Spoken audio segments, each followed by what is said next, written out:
The envelope was sitting on my dinner plate when I walked in.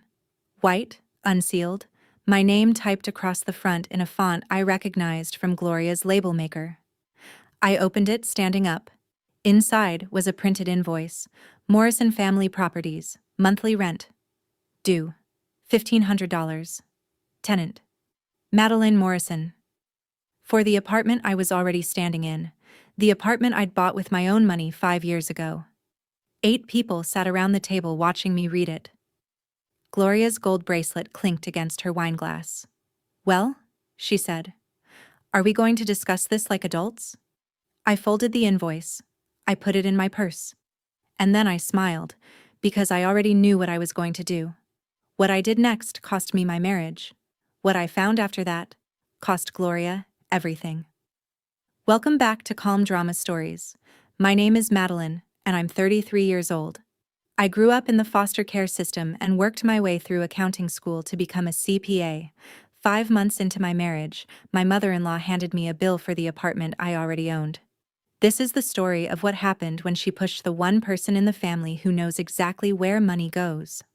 Drop a comment about whether you've ever had someone claim ownership over what's yours, and be sure to subscribe. I need to take you back a little. I lost my mother when I was 7. Car accident on I-85 outside Charlotte. A tractor-trailer crossed the median on a Tuesday morning and my mother's Civic didn't stand a chance. My father was a blank space on the birth certificate. So the state stepped in, and I entered the foster care system in Mecklenburg County, North Carolina. 4 families in 11 years. None of them terrible. Most of them decent. None of them mine. The Hendersons had 3 other kids and not enough bedrooms. The Pucketts were kind, but moved to Virginia when I was 12 and couldn't take me across state lines. The Walshes lasted 2 years, the longest stretch, and Mrs. Walsh still sends me a card at Christmas. The Nguyens were my last placement. Good people, quiet house, a garden out back where I learned to like mornings. But foster care teaches you one lesson louder than all the others. Everything can be taken. Your room, your school, your toothbrush. The family portrait on the fridge gets updated and you're not in the new one. So you learn to hold what you can. You learn to keep something for yourself that no one else can sign away. When I aged out at 18, I had a duffel bag, a savings account with $1,400 from tutoring jobs, and a very clear understanding that no one was coming to help me build a life. I got a job at a tax preparation office on South Boulevard, enrolled at Central Piedmont Community College, and rented a room in a house with 3 other girls. That first morning, I made coffee in a kitchen where no one could relocate me. The smell of it, cheap grounds, paper filter, my own mug on my own counter, felt like the first thing I'd ever actually owned. I transferred to UNC Charlotte after 2 years. Accounting major. I picked it because numbers don't change their minds. A column either balances or it doesn't. There's no ambiguity, no committee vote on whether you did the work. I liked that. I liked it the way some people like deadbolts. My first boss at the firm, a mid-size practice on East Boulevard called Whitfield & Associates, was a woman named Lorraine Whitfield. 50, divorced, built the firm from a one-room office above a dry cleaner. She taught me everything the textbooks left out: how to read a balance sheet like a story, how to spot the paragraph where someone starts lying. And one thing that stuck harder than anything else: keep your assets separated, Madeline. The world takes from people who leave their doors unlocked. I passed the CPA exam at 26 on my first attempt. By 25, I'd saved enough. Years of overtime, a first-time buyer's grant from the city, and a discipline with money that bordered on compulsive, to buy my first condo. A 1-bedroom in Dilworth, just south of uptown Charlotte. I put it in an LLC, Calder Holdings. My birth name, before the system gave me a series of last names that never felt earned. At 28, I traded up within the same building.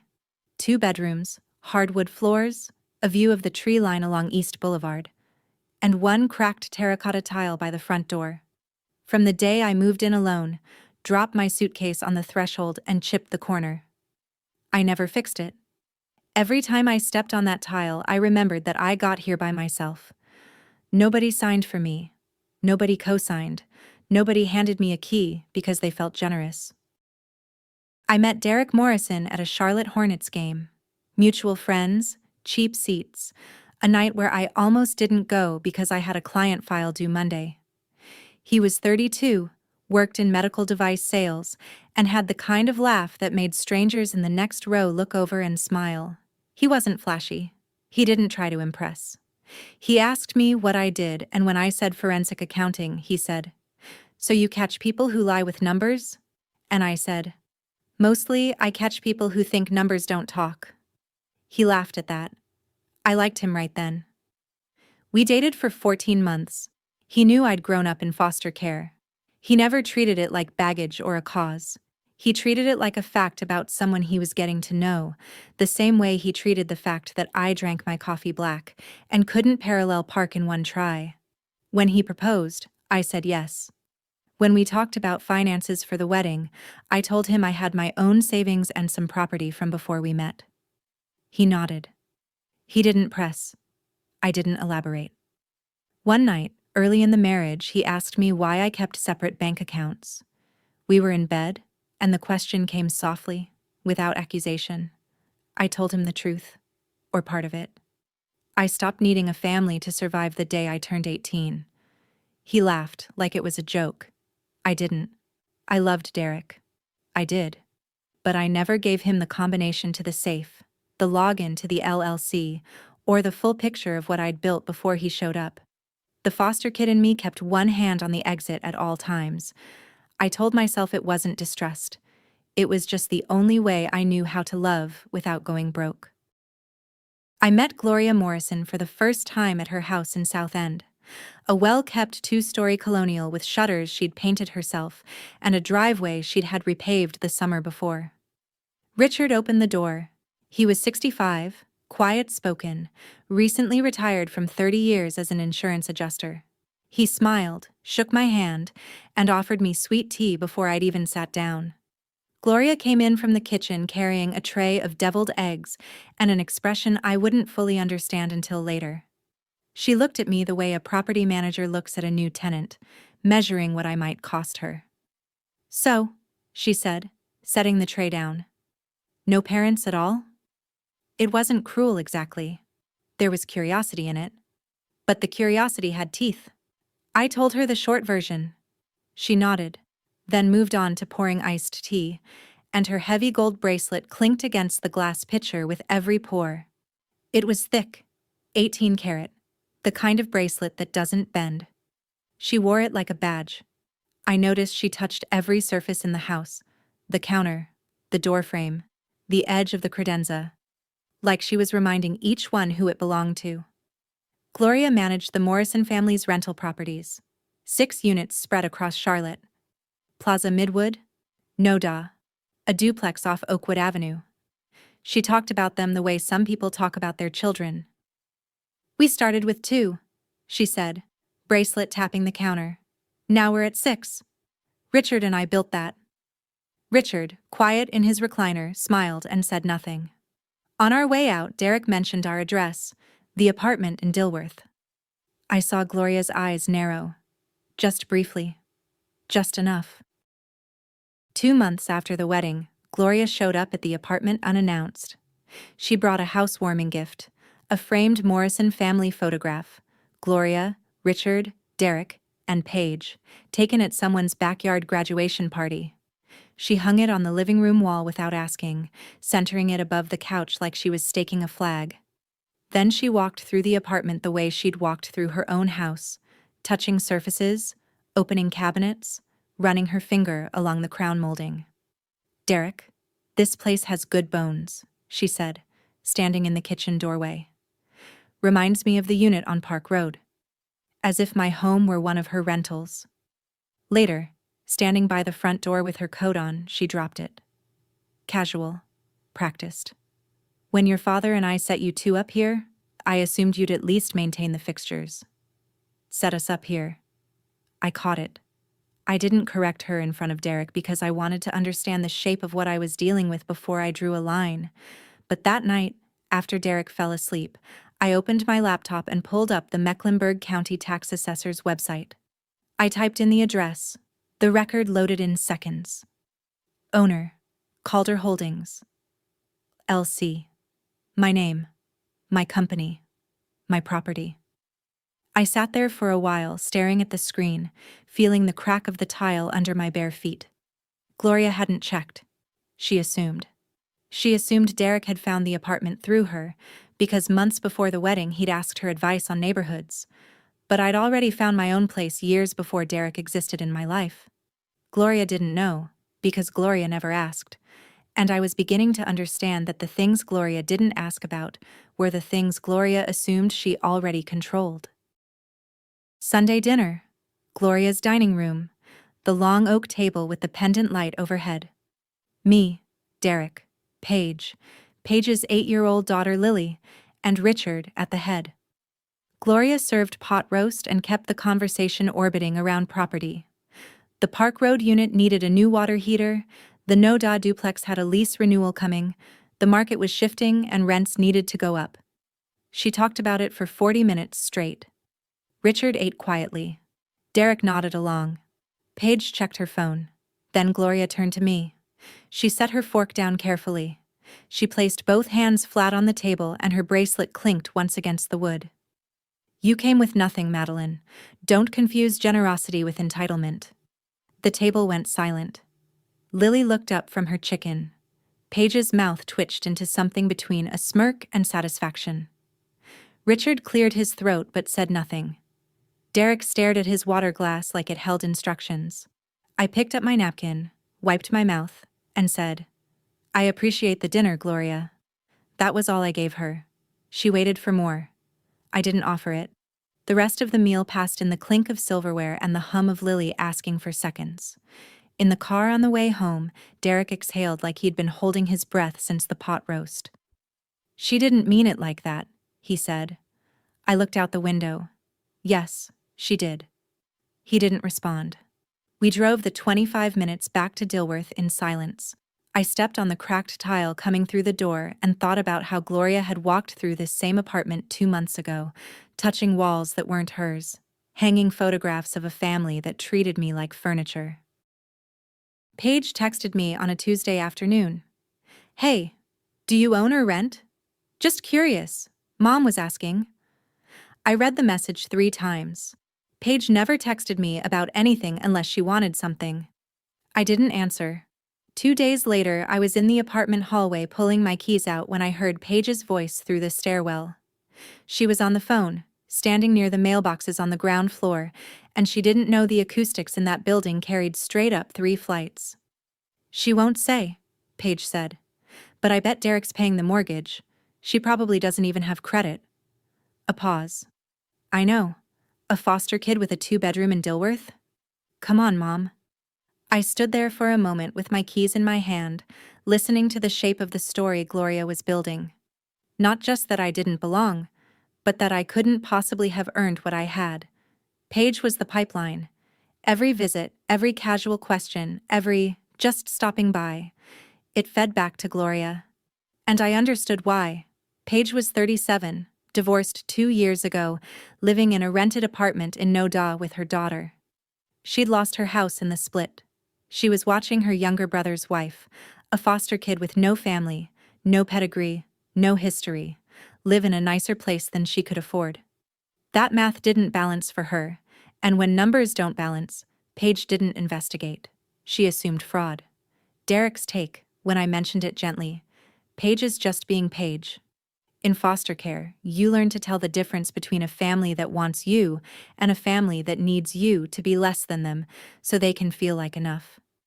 That evening, I opened a new spreadsheet on my laptop. I labeled the columns: date, property, source, amount. I didn't know yet what I was building, but my hands did. That spreadsheet sat open on my desktop for 3 weeks before I understood what I was looking at. If you've ever started preparing for something before you even knew what the fight was, if your gut told you to gather, to organize, to protect before your brain caught up, then you know exactly what I mean. Stay with me, because Gloria was about to make the biggest mistake of her life. Gloria started visiting the apartment every week. She had reasons. She was checking the plumbing, or dropping off leftover stew, or bringing Derek a jacket he'd left at the house. But each visit was a territory check. She moved my coffee maker from the left side of the counter to the right. She replaced the hand towels in the bathroom with ones monogrammed M.M. Morrison. She left a note on the kitchen table once. The grout in the shower needs resealing. I'll call someone. As if she were the landlord. I moved everything back every time, quietly, without commentary. It became a ritual. Gloria rearranged, I restored. She pushed, I held. She never acknowledged the pattern, and neither did I. But we both understood exactly what it was. One afternoon I overheard her talking to Derek in the kitchen while I was in the bedroom. She wasn't whispering. "You need to get her to understand how this family works," she said. "Property is shared. Everyone contributes. It's how we've always done things." That evening, Derek sat next to me on the couch and delivered the message word for word, as if the idea had just occurred to him. "Mom thinks you should contribute to the family pool," he said, "like rent or something, for the apartment."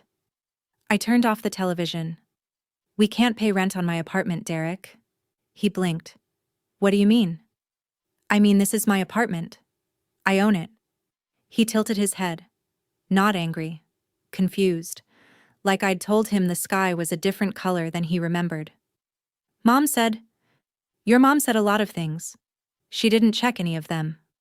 He let the conversation end there, the way he always did, by not finishing it.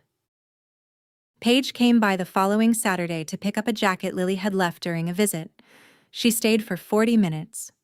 I watched her walk through the apartment slowly, pausing in the kitchen, running her hand along the granite countertop, opening the refrigerator like she was taking inventory.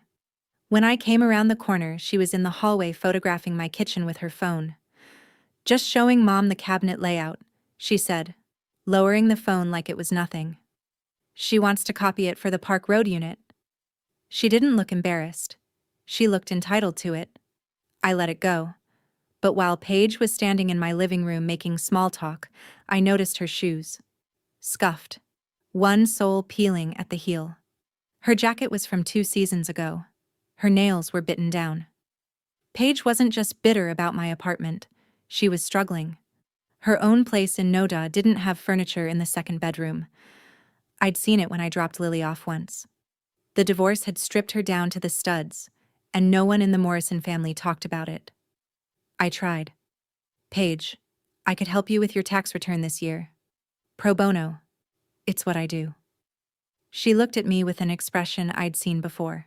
In foster homes, in group meetings, in every room where someone who had less was offered something by someone who had more. "I don't need charity," she said, from someone who married into money. There it was. That was the narrative Gloria had seeded. Madeline married Derek for the Morrison portfolio. Madeline was the gold digger. Madeline, the girl from nowhere with no family and no name worth keeping, had latched onto the Morrisons for the ride. The story was clean and it was cruel, and the worst part was that Paige believed it. The call came on a Thursday. Gloria's voice, clipped and businesslike. "Sunday dinner. The whole family. We need to discuss household arrangements." She didn't ask. She summoned. Sunday arrived with the heavy, tight feeling of weather that hasn't broken yet. We pulled into Gloria's driveway at 5. Derek hadn't said much all day. When I asked if he knew what his mother wanted to discuss, he said, "Just family stuff," and looked at the steering wheel. Inside, the table was set for 8. Gloria and Richard, Derek and me, Paige and Lily, and 2 of Richard's cousins, William and Margaret, a retired couple from Lake Norman who came to every Morrison gathering like witnesses to a courtroom they didn't know they'd entered. Gloria stood at the head of the table. She was wearing the gold bracelet and a blouse I hadn't seen before. Pressed, structured, like she'd dressed for a board meeting. She opened a leather folder, took out a white envelope, slid it across the table to me with the tips of her fingers, the bracelet scraping lightly against the wood. "This has been overdue," she said, "but I wanted to handle it properly." I picked up the envelope. Inside was the same invoice I described at the beginning. Morrison Family Properties, monthly rent. Due, $1,500. Tenant, Madeline Morrison. A fake property ID number. A printed signature line at the bottom. All of it fabricated. Professionally formatted. The work of someone who had spent time making it look real. I read every line. Then I folded the invoice neatly, placed it inside my purse, and zipped the pocket closed. Gloria watched me do it. She expected tears, or anger, or a stammering defense. She got none of those things. She got a woman who had been receiving paperwork from institutions since she was 7 years old. I knew how to read a document, and I knew when one was a lie. Gloria addressed the table like she was chairing a homeowners association meeting. Madeline has been living in a Morrison family property for 5 months rent-free, she said. That's not how this family operates. Everybody contributes. Everybody earns their place. She looked around the room to make sure she had the floor. She did. Richard was watching his plate. William had paused mid-chew. Margaret's hand hovered over her water glass. Paige leaned back in her chair and crossed her arms. Must be nice, Paige said, to marry up. The words landed like a slap. Nobody corrected her. Derek sat beside me and I could feel the heat coming off his face, but he didn't speak. He didn't look at me. He didn't look at anyone. He studied his water glass like there might be answers in it. Gloria's bracelet clinked against the table. Once, twice, as she tapped the edge of her leather folder. Then she leaned forward and delivered the line that would stay in my chest for weeks. This is a family matter, she said. You're not family. You're a tenant. The word hit differently when she said it in front of the whole table. Tenant. Not daughter-in-law, not Madeline, not even Derek's wife. A tenant in a building she didn't own, paying rent to a woman who'd never signed a deed in her life. Richard coughed. William set down his fork. Margaret looked at her plate and didn't look up again. Lily, in the den watching cartoons, laughed at something on the television. The sound drifted in and hung over the silence like weather. I finished my dinner. Every bite. Then I folded my napkin, placed it on the table and said, I understand. I'll take care of it. Gloria's eyebrows rose. She hadn't expected compliance. She'd expected a fight. But compliance was never what I meant. And I think, in the back of her mind, she knew it. 2 days after the dinner, I drove to Gloria's house to pick up a casserole dish I'd left the week before. Gloria wasn't home. She was at a dentist appointment, Richard said, waving me inside. Dish is in the kitchen. Help yourself. I found it on the counter, washed and dried, set aside like Gloria had known I'd come for it. On the way back through the hallway, I passed the bathroom near Gloria's home office. The office door was ajar. I didn't go in. I want to be clear about that. I stood in the hallway holding a ceramic casserole dish, and I looked through a 6-inch gap in a half-open door. Gloria's desk was covered with papers. Filing cabinet open. Bank statements fanned across the surface. What caught my eye wasn't the mess. It was the letterhead. First National Credit Union. I knew the Morrisons banked at Wells Fargo. I'd seen the envelopes on Gloria's kitchen counter a dozen times, but this statement was from somewhere else. A second account. I couldn't read the numbers from the hallway, but I could see the shape of the page. Regular deposits, monthly, 4-figure amounts, stacked down the left column like a ledger. My accountant's brain filed it without my permission. I didn't know what it meant yet. I didn't know if it meant anything. But a second bank account at a different institution from the family's primary bank, that's the kind of detail that stays with you when numbers are your language. Found it, I called to Richard, lifting the dish. Thank you. On the drive home, I gripped the steering wheel and told myself it was probably nothing. Maybe Gloria had a personal savings account. Maybe it was old. Maybe I was seeing patterns where there were none. But the spreadsheet on my laptop was still open when I got home, and my fingers itched. I couldn't let it go. At my desk at Whitfield and Associates the next morning, I pulled up the Mecklenburg County Register of Deeds website, property filings, tax assessor data. This was my native language. The Morrison Family Trust held 6 rental properties across Charlotte. Richard was listed as the sole trustee. That much was public record. What wasn't public, but what I'd already seen, was the trust's internal accounting. 2 months earlier, Richard had handed me a binder after Sunday dinner and asked if I could look over a tax question for him. "You're a CPA," he'd said, setting it on the kitchen table. "Maybe you can make sense of this." The binder held the trust's operating ledger, annual summaries, bank deposit records, property-by-property income logs going back 2 decades. I'd helped him with the tax question and handed it back. But I'm a forensic accountant. Numbers stay with me the way lyrics stay with musicians. I remembered the structure. And now, sitting at my desk with the public deed records in front of me, I cross-referenced what I'd seen. 4 of the 6 units had clean paper trails, rental income logged in the trust ledger, deposits into a Chase account listed under Morrison Family Trust, operating. Everything accounted for. 2 units didn't. The property at 1847 Elm Street, a 2-bedroom bungalow in Plaza Midwood, had no recorded rental income in Richard's ledger for the last 8 years. Neither did 412 Oakwood, a small unit near the Noda Arts District. But both properties were occupied. I drove past them on my lunch break. Lights on, a child's bicycle chained to the porch railing at Elm Street, a welcome mat, and potted herbs at Oakwood. The tenants were paying. The money was going somewhere. It just wasn't going into the trust. I sat at my desk and did the math. 2 units.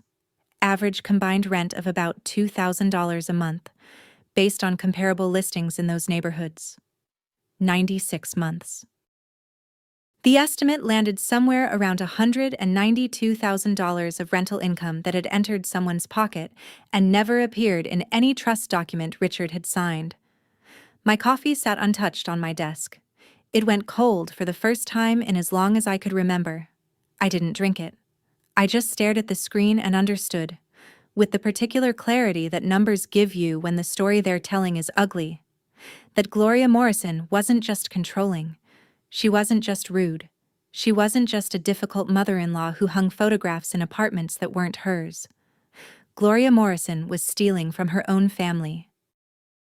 I went home that evening, stepped on the cracked tile, and stood in my kitchen for a long time without turning on the lights. The streetlight from East Boulevard came through the window and laid a stripe across the counter where my coffee maker sat. I made a cup. I held it but didn't drink. I was trying to decide what this meant for me. The fake rent invoice was one thing, petty, humiliating, manageable. I could fight it, or I could ignore it, and either way it would eventually become a bad anecdote at Thanksgiving dinners I no longer attended. But this was something else. If what I'd seen in Richard's trust ledger was accurate, and I'd spent 12 years learning to read these documents, so I knew the likelihood, then Gloria had been diverting close to $200,000 in rental income over 8 years. That money belonged to the trust. Which meant it belonged to Richard. It belonged, in some eventual sense, to Derek and Paige. And Gloria had taken it without telling any of them. I thought about Richard, sitting in his recliner, offering me seconds on Cobbler. Trusting his wife the way you trust the person who sleeps next to you. Completely, because the alternative is unbearable. He didn't know. I thought about Derek. Would he believe me if I told him? Or would he do what he always did? Find a way to frame it as me overreacting, me making things harder than they needed to be, me being the outsider who couldn't leave well enough alone? I put my coffee down. I wasn't going to react. I was going to verify. That's what CPAs do. We don't guess. We don't assume. We trace the money until the money tells us the truth. And then, we decide what to do with it. At work the next day, I told Lorraine about the fake rent invoice. I didn't mention what I'd found about the trust accounts. That felt too large, too unstable, like picking up a wire before I knew whether it was live. I told her about the dinner, the envelope, the bracelet, the word tenant. Lorraine sat back in her chair and took off her reading glasses. That's not just rude, Madeline, that's fraud. Issuing a rent demand for property you don't own. That's actionable in North Carolina. She picked up her phone. I know someone. Nathan Howell, real estate attorney, office on West Trade Street in Uptown Charlotte. I met him on my lunch break. His office had leather chairs and framed bar admissions on the wall and the particular stillness of a room where bad news was delivered professionally. I explained the situation. He listened, took notes, asked 3 questions. Did I have the original invoice? Was my ownership documented? Had Gloria ever been authorized to act as property manager for my unit? Yes. Yes. Absolutely not. You've got potential claims here, Nathan said. Possible fraudulent representation of ownership, unlawful rent demand. Depending on the specifics, it could be worth pursuing. He leaned forward. Do you want to proceed? I hesitated. Not because I doubted the case, because I was already thinking about something larger. Not yet, I said. Let me sit with it. Before I left, I asked one more question, not about the invoice. If someone were collecting rent on a trust property and not reporting it to the trustee, what would that be? Nathan paused. Breach of fiduciary duty. Possibly embezzlement, depending on intent. And almost certainly an IRS problem. Unreported income. I thanked him. I walked back to the office with the invoice in my purse and a question forming in my head that wouldn't leave. That evening, I was sitting at the kitchen table with my laptop open to the county assessor's page. The screen showed the deed to my apartment, Calder Holdings LLC, recorded and filed, clean as a church. Derek came in from the bedroom, stopped behind me, and looked at the screen over my shoulder. What are you doing? He asked. I didn't minimize the tab. Research. He leaned closer, saw the address, saw the county seal, saw the letters LLC. On our apartment? He said. Madeline, just pay the rent. It's $1,500. We can afford it. I closed the laptop slowly. We can't pay rent on my apartment, Derek. He crossed his arms, the same way his mother crossed hers. And the similarity stung us both, even if only I noticed it. What do you mean? Your apartment? I looked at him, straight on. I bought this condo 5 years ago, with my own savings. It's held by my LLC, Calder Holdings. My birth name. Your mother is charging me rent for a property I own. The silence in the kitchen was so complete I could hear the refrigerator compressor cycling. Derek stood there. He looked at the counter. He looked at the window. He looked at the cracked terracotta tile by the front door, the one he'd walked over every single day for 5 months without ever once asking what it was from. What LLC? He said. Calder Holdings. I registered it before we met. Another silence. Longer. Why didn't you tell me? You never asked. He stood in my kitchen, in my apartment, in a building I'd owned since before I knew his name, and I watched him try to process the idea that the woman he married had a whole floor beneath her that he'd never thought to look at. Derek didn't absorb it. He heard the words, but they slid off him the way water slides off something that's already sealed. Instead of sitting with what I'd told him, he picked up his phone. We need to tell my mom, he said. She needs to know she was wrong about the property. I watched him dial. And then what? I said. She apologizes? Takes back the invoice? What changes, Derek? He held up a finger, wait, and put the phone on speaker. Gloria picked up on the second ring. Her voice was sharp, mid-task, like she'd been waiting for the call. Derek told her. He told her that the apartment was in my name, through an LLC, and that I'd purchased it before we were married. The silence on Gloria's end lasted 4 seconds. Then she said, That is ridiculous, Derek. She is lying. No foster kid has a condo LLC. She's manipulating you. I heard it. Derek heard it.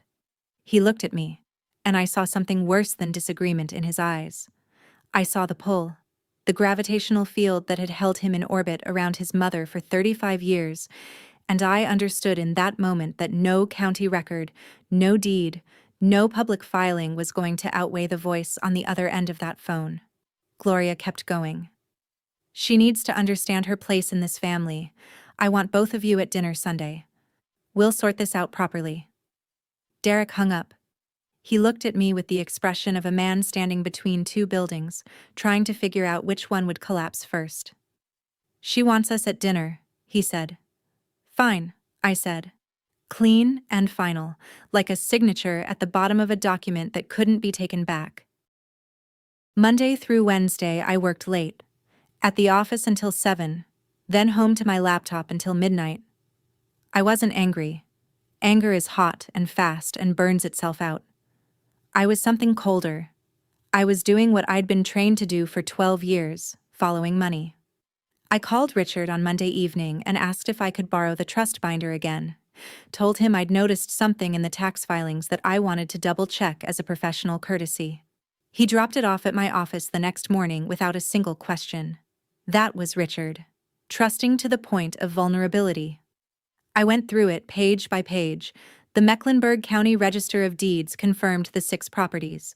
The NC Secretary of State's database confirmed the trust's registration. Tax assessor records gave me current valuations. Public record, all of it. But the trust's internal ledger, Richard's own accounting, told the real story. Gloria was listed nowhere on the trust documents. Not as a co-trustee, not as a beneficiary manager, not as anything. She had no legal role. But she handled everything: tenants, maintenance calls, lease renewals, deposit collection. Richard had given her the keys and never asked for a report. 4 of the 6 properties had clean trails in the ledger. Rent collected, deposited into the trust's Chase account, logged in the annual summaries. Numbers matched, columns balanced. 2 properties, 1847 Elm Street and 412 Oakwood, had nothing. No income logged, no deposits traced to the trust account. But both units had tenants. The Hendersons on Elm Street. Their name was on the mailbox when I'd driven past. The Carters on Oakwood. A neighbor had confirmed they'd been renting for years. Occupied. Paying monthly. I cross-referenced the rent amounts with comparable units in those neighborhoods. Conservative estimate, $1,200 a month on Elm Street. $800 on Oakwood. Combined, $2,000 a month. Over 8 years. Roughly $192,000. Nearly $200,000 that should have been in the trust's account and wasn't. It was somewhere else. And I had a very good idea where, because I'd seen the letterhead on Gloria's desk, and the shape of those deposits, and the monthly rhythm of income that had no corresponding entry on the other side of the ledger. Thursday night. Derek used my laptop to check his email while his phone was charging. I was in the shower. When I came out, he was sitting at the kitchen table with the screen open and his jaw set. "You're planning to sue my mother," he said. He'd seen the browser history. Tenant rights, landlord fraud, North Carolina. Fraudulent rent invoice, civil lawsuit. NC real estate attorney reviews. All from my research the week before. I stood in the doorway with a towel around my hair and didn't deny it.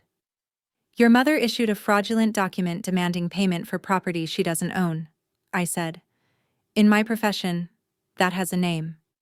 It's a piece of paper, Madeline. It's fraud." Derek stood up. He walked to the other side of the kitchen. He leaned on the counter and pressed both hands flat against the granite, the way his mother pressed hers on the dining table when she wanted the room to listen. "You're tearing this family apart over a piece of paper," he said. I took a breath. Held it. Let it go. "Your mother tore this apart when she called me a tenant in my own home." He didn't have an answer for that. He slept on the couch. I sat in the bedroom with the door closed, and I didn't look at Nathan Howell's business card on the nightstand. I looked at my spreadsheet. The columns were filling in.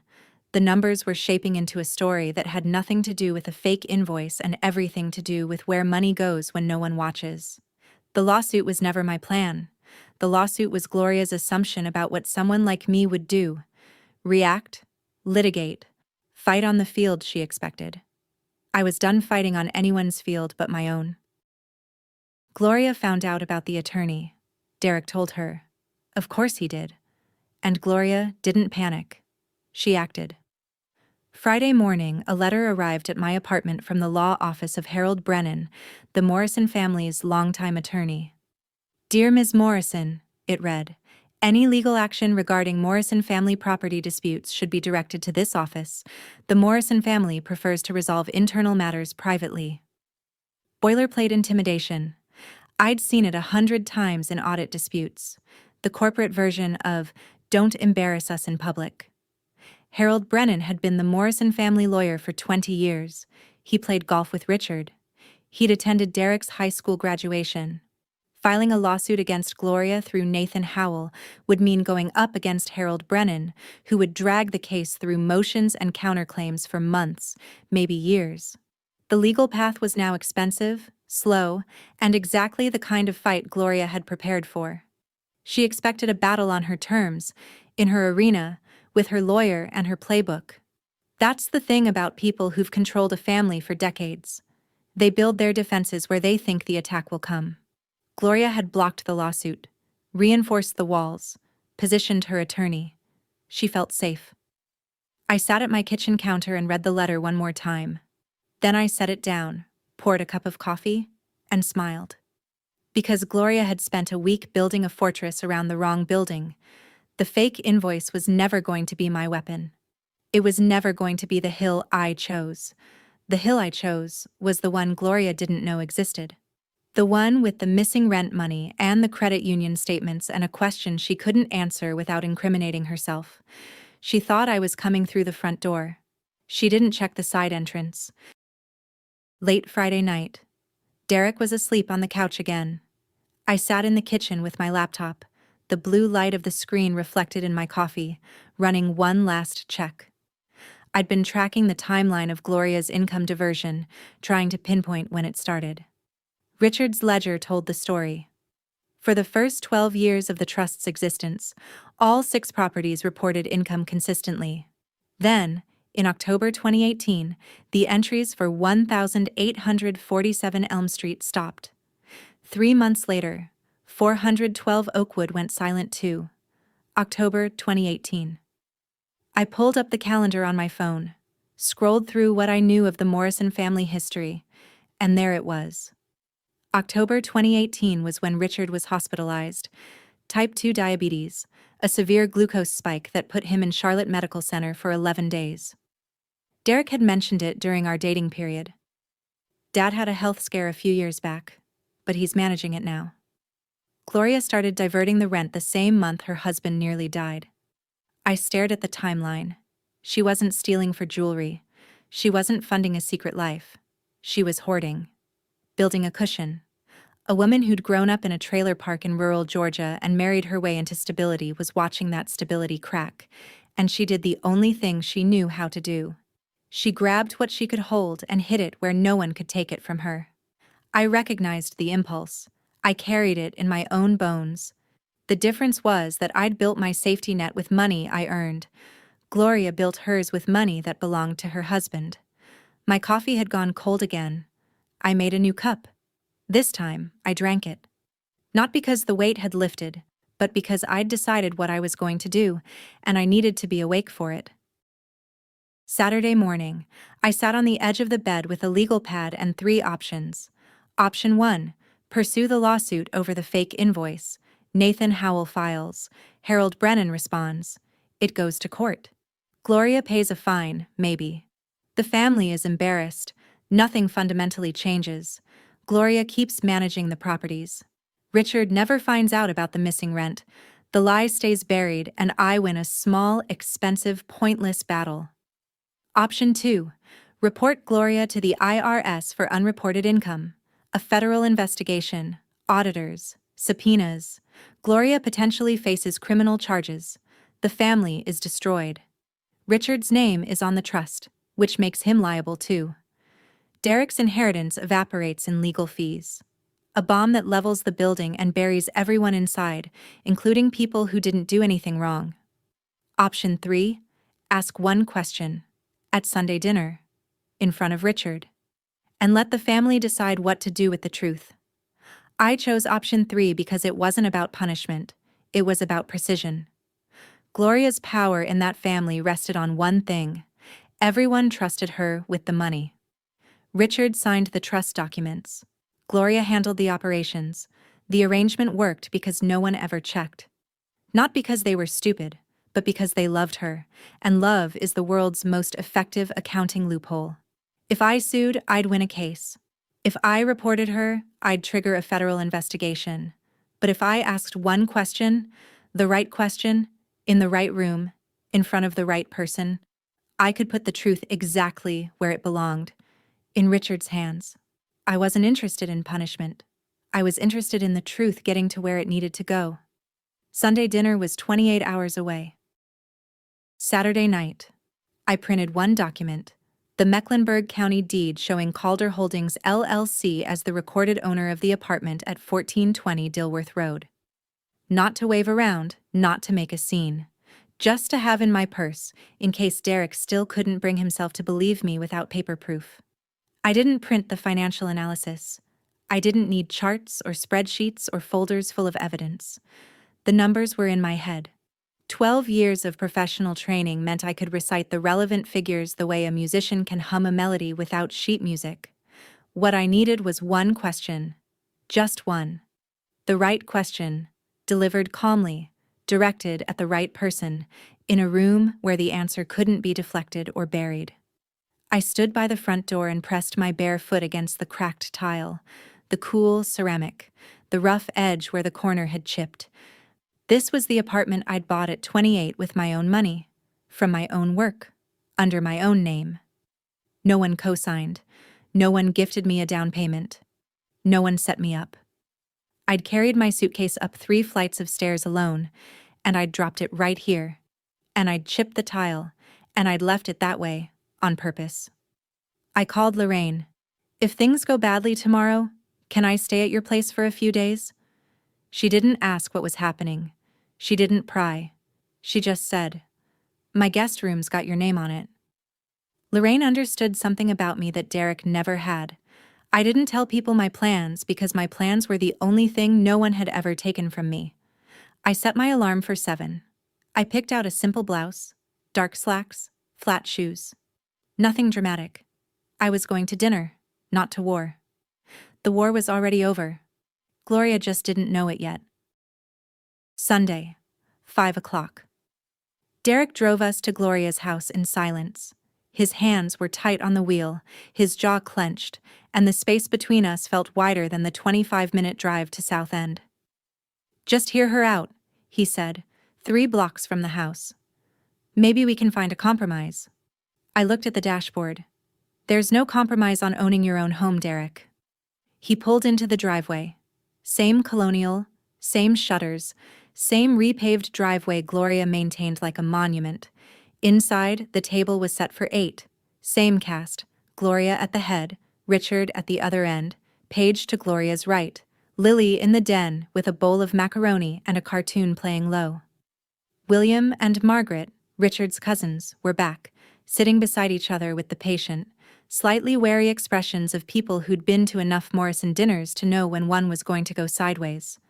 And there, in the center of the table, next to the breadbasket, a printed document, 2 copies, and a pen.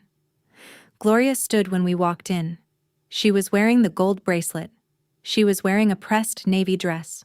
She was smiling with the kind of satisfaction that only comes from believing you've already won. "I've drawn up a proper lease," she said. Her bracelet clinked against the back of the chair. $1,500 a month, first and last up front. Let's make this official. She slid the copies toward me. I sat down. I picked up the lease. I read every line, every clause, every fabricated term. The room was quiet. Gloria waited. Richard watched from the far end of the table. I set the lease down gently, folded my hands in my lap, and looked directly at Gloria. "Before I sign anything," I said, "I have a question." I held that lease in my hands and I felt every Sunday dinner, every rearranged coffee maker, every time Derek said, "Just keep the peace." In foster care, you learn that peace isn't something you keep. It's something people take from you when you stop fighting for your own ground. If you've ever sat at a table where everyone expected you to fold, keep watching, because I didn't fold. I dealt. I kept my voice low. Not quiet. Low. There's a difference. Quiet is meek. Low is a decision. "Gloria," I said, Before we discuss this lease, I want to clarify something about the apartment at 1420 Dilworth Road. Gloria's chin lifted. What's to clarify? The property is not a Morrison family asset, I said. The deed is held by Calder Holdings LLC. That's my company. I registered it with the North Carolina Secretary of State 8 years ago. I purchased the apartment 5 years ago, in full, with funds I earned working as a CPA. The property has never been part of the Morrison Family Trust, has never been managed by you, and has never appeared on any Morrison filing. I am not your tenant, Gloria. I am the owner. The bracelet was silent. Gloria's hand had stopped moving. She held the edge of the table, and for a moment, she didn't speak. William set his fork down. Margaret looked at Richard. Paige's smirk, the one she'd carried since the first invoice dinner, was gone. Derek, to his credit, spoke. Quietly and too late. But he spoke. She's telling the truth, Mom. She showed me the deed. Gloria recovered. She always recovered. She straightened her shoulders, lifted her chin, and pivoted like a woman who'd been defending her position for 40 years. Well, she said, regardless of whose name is on what paper, this is a family discussion about family contributions. Everyone in this family contributes to. Then let's discuss family contributions, I said. I hadn't raised my voice.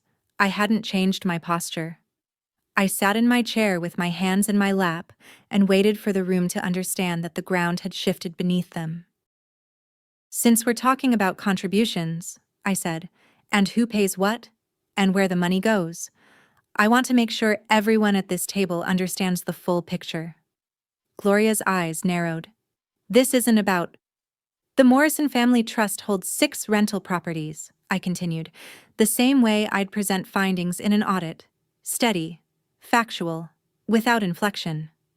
4 of those properties are generating rental income and reporting it properly to the trust account at Chase. Is that correct, Richard? Richard looked surprised to be addressed. He sat up straighter. Yes. Gloria handles the day-to-day, but yes. 6 properties. All reporting. I nodded. I let one beat of silence pass, the kind of silence that makes people lean forward. Then I said it. Gloria, can you tell Richard where the rent from 1847 Elm Street has been going for the last 8 years? Because it hasn't been going into the family trust. One sentence, delivered at the same volume I'd used to ask someone to pass the bread. The room didn't explode, it cracked. Slowly, like ice on a lake that's been warming from underneath. Richard turned to look at his wife. His face didn't show anger yet. It showed confusion. The confusion of a man who has trusted someone so completely that the idea of betrayal doesn't have a shape in his mind. Gloria, he said. Gloria's mouth opened, closed, opened again. Her hand went to the bracelet, the heavy gold band she'd worn every day for as long as I'd known her, and for the first time, instead of tapping it against a surface like a gavel, she held it, clutched it, like it was the only thing keeping her from falling. Paige looked at her mother. William and Margaret exchanged a glance. Derek sat frozen beside me, his hand halfway to his water glass, suspended in the air like the rest of the room. Nobody moved. Nobody spoke. The question hung there, taking up all the oxygen, and I let it. Richard said his wife's name again. Gloria. It wasn't a question anymore. It was the sound of a man beginning to understand something he didn't want to understand. Gloria tried. She turned to me first because I was the easier target. She's making things up, Gloria said. She's a foster kid with a grudge and a spreadsheet. You can't just. 1847 Elm Street, I said. Same voice, same volume, same chair. The tenants have been the Hendersons for 8 years. They pay $1,200 a month. 412 Oakwood. The Carters. $800 a month. That's $2,000 every month for 8 years that doesn't appear in anywhere in the trust's own accounting records. Richard stood up. His chair scraped against the floor. The sound cut through the room. Gloria, he said for the 3rd time, and now his voice had weight in it. the kind of weight that only accumulates over 40 years of marriage and lands all at once. Gloria's composure cracked. Not gradually. All at once, like a pane of glass hit in the center. "How dare you?" she said, turning to me, voice rising. "You ungrateful. I built this family's properties from nothing. I deserve. You don't get to come into my family and sit at my table and—" "I didn't come into your family, Gloria," I said. I was still sitting. My hands were still folded. My voice hadn't moved an inch. "Your son married me, and I stopped needing a family to survive the day I turned 18. The line I'd said once before, in bed, to Derek, in the dark. Now I said it in the light, to the whole room, and it carried a different weight. William pushed back from the table. Margaret covered her mouth with her napkin. Paige sat perfectly still, staring at her mother with an expression I'd never seen on her face before. It wasn't smugness. It wasn't anger. It was the look of a daughter realizing that the woman who told her everything had been keeping the biggest thing to herself. Richard's voice was rough now. "How much, Madeline?" I kept my eyes on the table. On the lease Gloria had printed. On the pen she'd placed beside it. "Conservatively," I said, "around $192,000 over 8 years. Richard sat down. Slowly. Like a man lowering himself into water that's colder than he expected. He looked at Gloria, and the way he looked at her. I'd seen that expression before. In courtrooms, in audit conference rooms, in every place where someone realizes the person they trusted was the person they should have been watching. Gloria was still standing. Her hands were shaking. The bracelet trembled against the edge of the table, a faint, metallic rattling, like something coming loose. She turned to me one last time. "You came with nothing," she said. The same words. The exact same words she'd used at the first dinner, months ago, when she'd sat at this table and told me not to confuse generosity with entitlement. I looked at her. "I built everything I have from nothing," I said. "You took what was already there, and still wanted more." The room held its breath. Derek picked up the lease agreement from the table. He looked at it.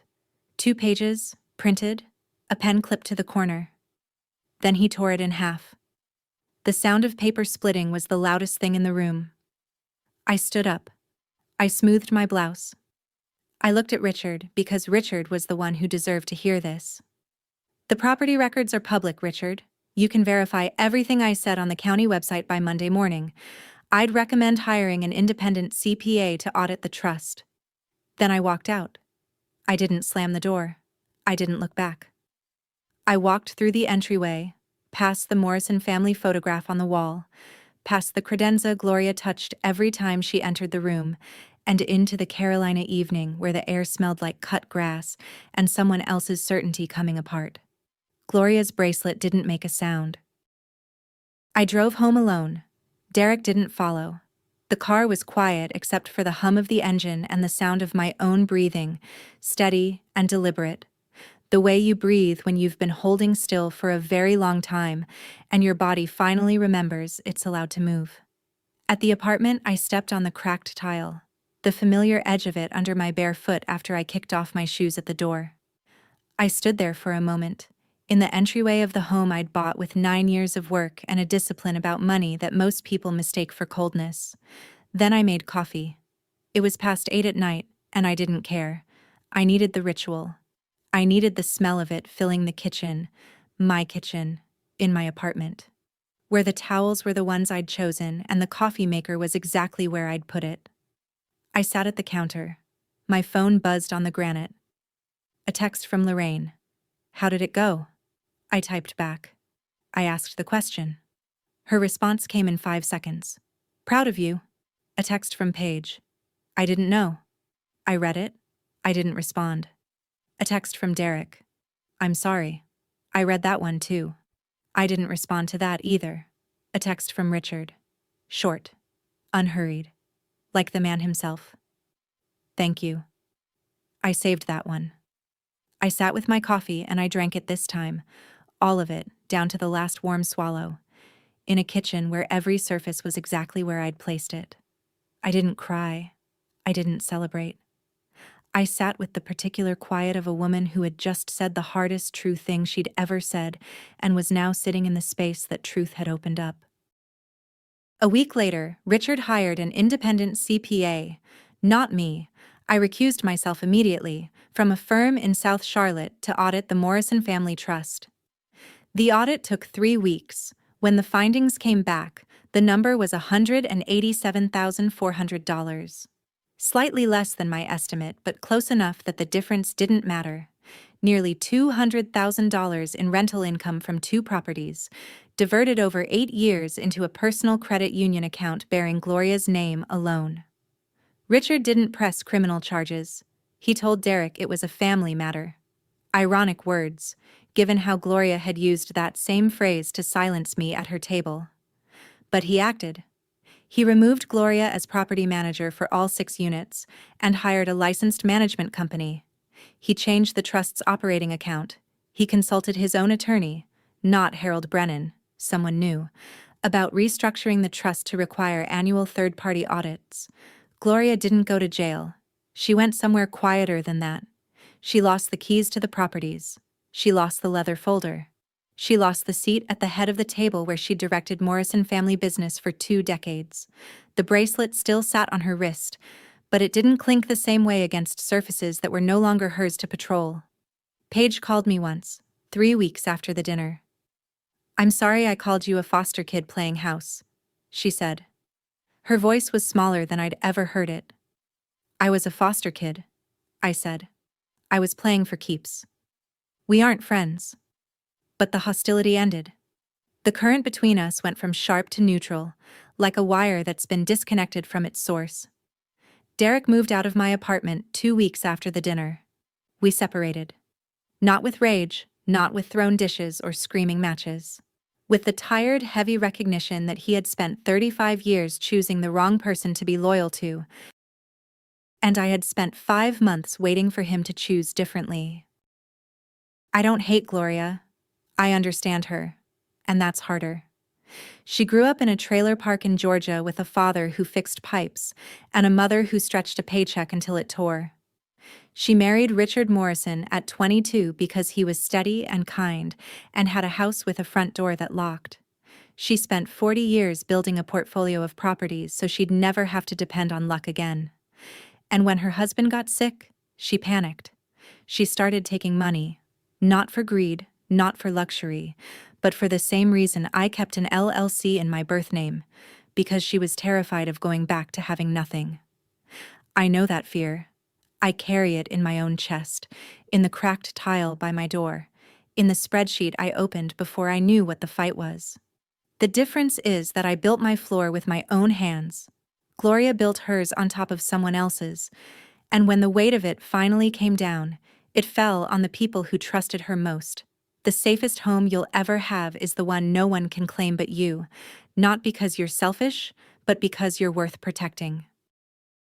A fake invoice on a dinner plate, a gold bracelet that stopped clinking, one question about rent that nobody could answer.